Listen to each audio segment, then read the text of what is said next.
नवीन दाइ हजुर तपाईँको भिडियोहरू हेरेर नि हजुर मान्छेहरू फिदा हुन्छ हौ।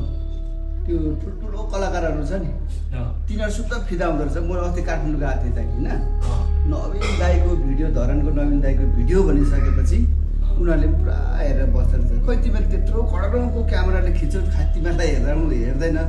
तर नवीन दाईको हेर्नु त मजाले अर्ग्यानिक भिडियो, नवीन दाई भाउजूहरूको त्यो बुहारीहरूको भिडियो यस्तो मन पराउँदो रहेछ क्या दाइ।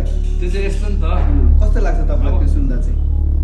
क्यामेरा त के र अब जस्तो साधारण भए पनि भयो, मान्छेले अब ठुल्ठुलो खर्च गर्छ, पैसा हाल्छ, भिडियो भाइरल पो भइहाल्छ कि भनेर राम्रो महँगो क्यामेराले खिच्दाखेरि भन्ने सोच देखेछ। तर त्यो सोच चाहिँ एकदमै बेकार हो। गलत हो नि दाइ। कन्टेन्ट चाहिँ एकदम पावरफुल हुनु पर्यो। चाहे त्यो साधारण 10,000 को मोबाइलले खिचेको होस्, 5,000 को मोबाइलले खिचेको होस्, होइन, दमदार हुनु पर्यो क्या कन्टेन्ट चाहिँ नि दाइ।